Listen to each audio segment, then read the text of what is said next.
Un día bien miércoles, Guada, bien miércoles. ¿Viste que queríamos el otoño? Queríamos, ¿cuál decíamos? Yo ¿Cuándo no llega? Qué quería. otoño engañoso, claro, ustedes team Eran verano. ustedes, eran Sí, ustedes. pero me parece bien amor, pero es lindo igual verlo, verlo por una ventana, En una adentro, con cabaña, claro, muy hermoso. claro.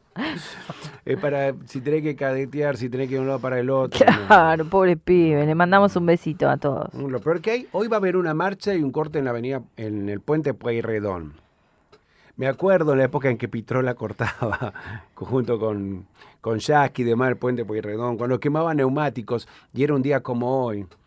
Todo el humo, viste, la llovizna, todo te venía ¿Te encima y era, ahogaste con el sí, humo con el humo que de hay, Jackie? ¿Qué con el humo que pasó? hay. Bien ahí, ¿eh? Bien, no, Bien sí ahí, soy. bien ahí. A propósito, digo que era horrible, Sí, claro. horrible. Mira como un día como hoy estar arriba del puente Por Pueyrredón favor, también. con este frío. Bueno, habíamos anticipado en los títulos de esta mañana que el precandidato Javier Milei dio detalles y explicó que de ser presidente su plan no necesitaba pasar por el Congreso y le explicó al círculo rojo su estrategia para dolarizar, ¿no? Eh, Alejandro Bodart también se refirió al tema de la dolarización y le pone una mirada sobre lo que explicó oportunamente Javier Milei. Bodart, muy buena mañana. ¿Cómo va Ricardo Fiorentino y Guada Michaeli en la mañana del semáforo? Muy bien, buenos días. Gracias por Ambos. atendernos. Bueno, a propósito, ¿cómo ve la propuesta de Milei? ¿O Sí, cómo ve la propuesta para dolarizar la economía? Lo sacamos a Milei de por medio. creo que es una locura completa, ¿no? Primero, prácticamente irrealizable, son de esas propuestas que venden humo para intentar actuar sobre la gente y dar la impresión de que con eso se terminaría la inflación y viviríamos felices, ¿no? Es una pelea difícil de llevar adelante, pero para llevarla adelante, si quisieran llevarla adelante, habría que preguntarse de dónde saldrían los dólares para cambiar la base monetaria del peso al dólar. Lo más parecido que se hizo en la Argentina fue la convertibilidad, y para sacar dólares se vendieron todas las joyas de la abuela a precio vil, recordemos, ferrocarriles, empresas de luz, de energía, etcétera, etcétera. Y como eso tampoco alcanzaba, tuvo que haber una devaluación brutal, tuvo que haber una reducción de gastos. Ahora, pero eso fue parecido, pero no es dolarización. Para ir a dolarizar, prácticamente el Estado tendría que terminar de gastar absolutamente todo lo que gasta. Por eso se acompaña esa medida cuando se propone prácticamente eliminar la educación pública, eliminar la salud pública, privatizar las jubilaciones de nuevo, es decir, regalar las jubilaciones a los bandidos de la timba financiera, es decir, todo para juntar dólares, y habría que hacer una economía que solo viva de la exportación, dándole a las cerealeras y a los ojeros todo lo que piden, lo cual aumentaría a niveles extraordinarios los precios de los alimentos. Es decir, sería una cosa, solo podría pasar con un ajuste de una brutalidad tal desconocida completamente por la gente. Primero, por eso es prácticamente impracticable, pero si se llegara a aplicar, implicaría un descenso de la Argentina a niveles nunca vistos de pobreza, de miseria, de marginalidad. Entonces, esta gente quisiera llegar a eso, o sea, los Milei, por eso son los ganadores de la dictadura, porque no pasaría sin una represión brutal un plan de ese tipo, y sería muy malo para el país. Por eso creo que es impracticable, porque no creo que la gente lo permitiría, más allá de que se pueda encantar por ahí algún sector con esta idea de que dolarizando se termina la inflación y todo el mundo tendría dólares, que es lo que un poco creo que falsa. Uno cuesta podríamos llegar a decir que nos cuesta pensar que se pueda dar y que obviamente lo veo muy difícil, pero en este país uno nunca sabe, ¿no es cierto? Cambian tan rápido las cuestiones, los paradigmas, que tal vez tengamos que transitar eso, pero él decía que no habría costo social al respecto. Bueno, es un mentiroso completo, porque no se hace sin un costo social tremendo. O sea, le vuelvo a insistir, hoy en el banco, hoy prácticamente la Argentina no tiene dólares. ¿De dónde saldrían los dólares? Para cambiar la base monetaria. O sea, hay que salir a buscar dólares. Primero implicaría más deuda, por un lado, pero después vender todo lo que existe en la Argentina. Por eso es que el hombre hay que mirar bien lo que dice, porque cuando habla de que hay que terminar hasta con el gasto social, con lo que gasta el Estado, etcétera, es prácticamente que el Estado deje de gastar un peso, o sea, que no existe el Estado. Por eso incluso él dice que hay que terminar con el Estado, terminar con el Banco Central, es decir, ¿de dónde la política económica, si uno no tiene Banco Central, de qué dependería? Del Banco Central de la Reserva Federal de Estados Unidos, o sea que prácticamente pasaríamos a ser de semicolonia a colonia directamente.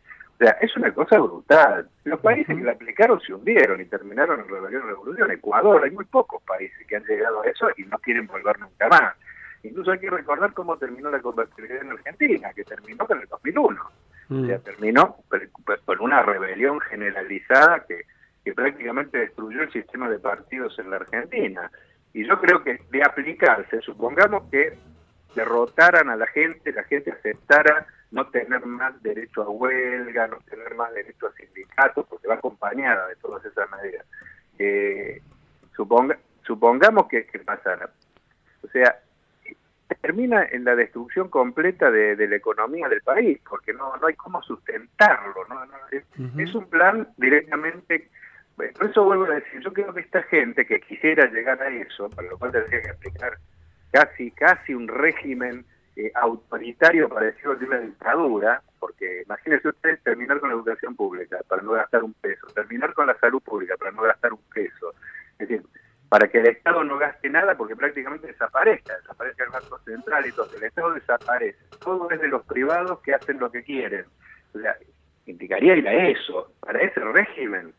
O sea, uno incluso puede aplicar un plan represivo. ¿Cuánto dura ese plan represivo? La dictadura duró 6 años, o sea, intentó ir por ese lado. ¿Cuánto duraría? ¿En qué terminaría? En otra catástrofe y en otro descenso de la Argentina a niveles de economías que uno cuando ve, ¿no es cierto?, sabe que no tiene ningún futuro, como algunas economías africanas. Por lo tanto, yo creo que es una vendida de humo, ¿eh? Porque no creo que ni siquiera los sectores más concentrados de la economía creen que esa sea la salida. Por eso si uno ve han empezado en grandes medios de comunicación a alertar de la salida esta con una salida. Pero compra gente, vuelvo a insistir, así como el tema de la casa, ¿no? Son eslogan que parecen simpáticos, ¿no? Porque reflejan parte de la realidad. Eslogan que le permite de algún modo estar también hoy y tener que hablar de él. En la mañana de este semáforo estamos dialogando con Alejandro Bodart, dirigente nacional del MST, Frente de Izquierda Unidad. Hola, Bodart, Guadalupe es mi nombre.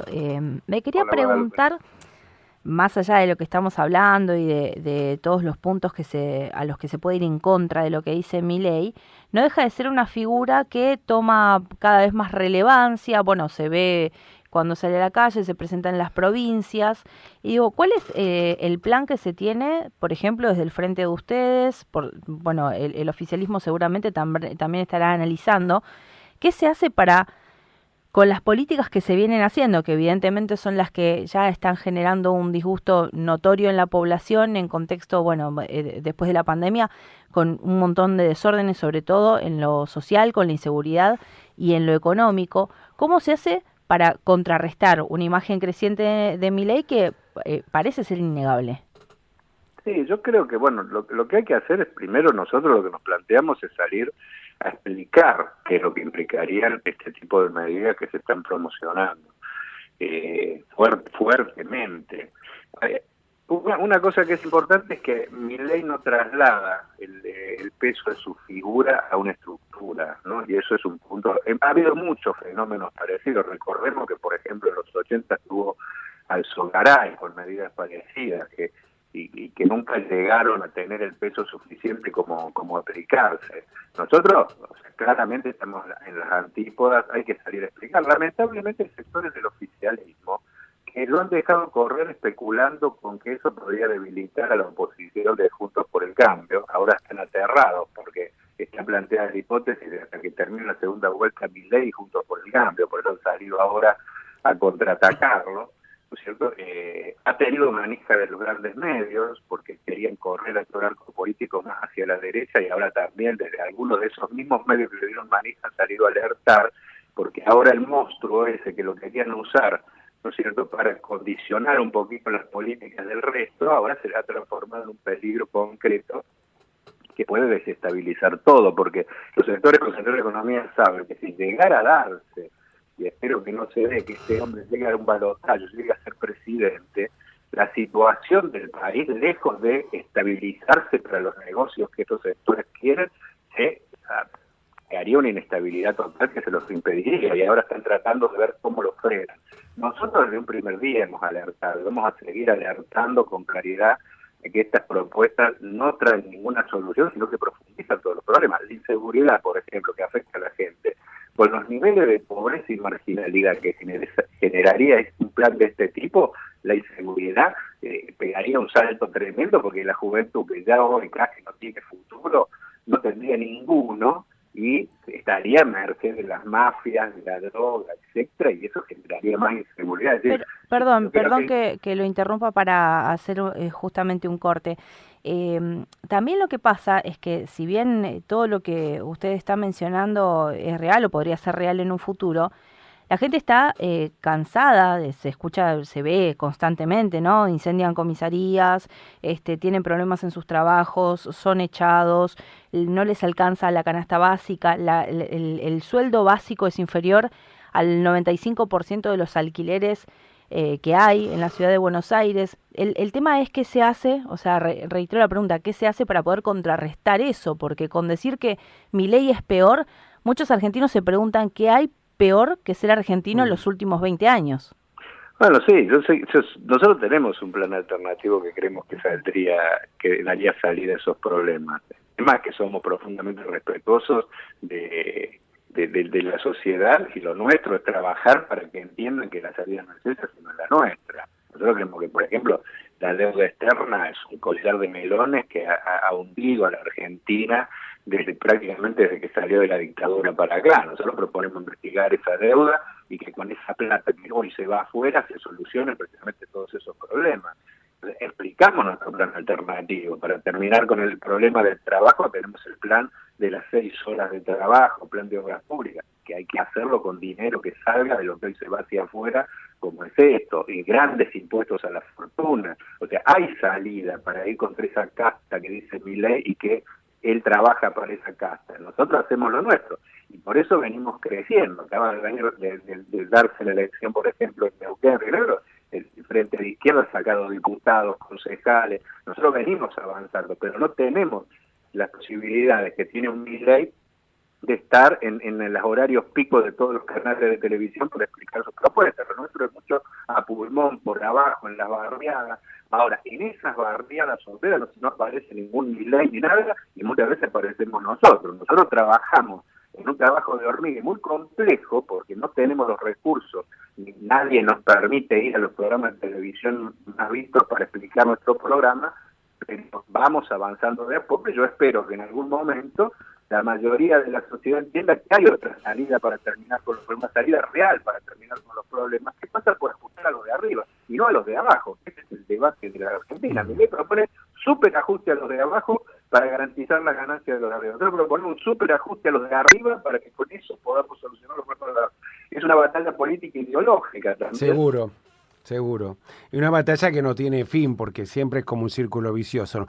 Alejandro Bodart, muchas gracias. Nos quedamos analizando antes de la comunicación si con esto de la dolarización, que el dólar, si llegara a $1 a 8.000, ¿no? Total, una devaluación brutal. $1 o 8.000 pesos sería. Que ya está pasando, y te quedas corto. ¿En serio? Te quedas corto. Alejandro Bodart, dirigente nacional de MST y Frente de Izquierda Unidad, muchas gracias por este contacto. No, gracias a ustedes, un abrazo.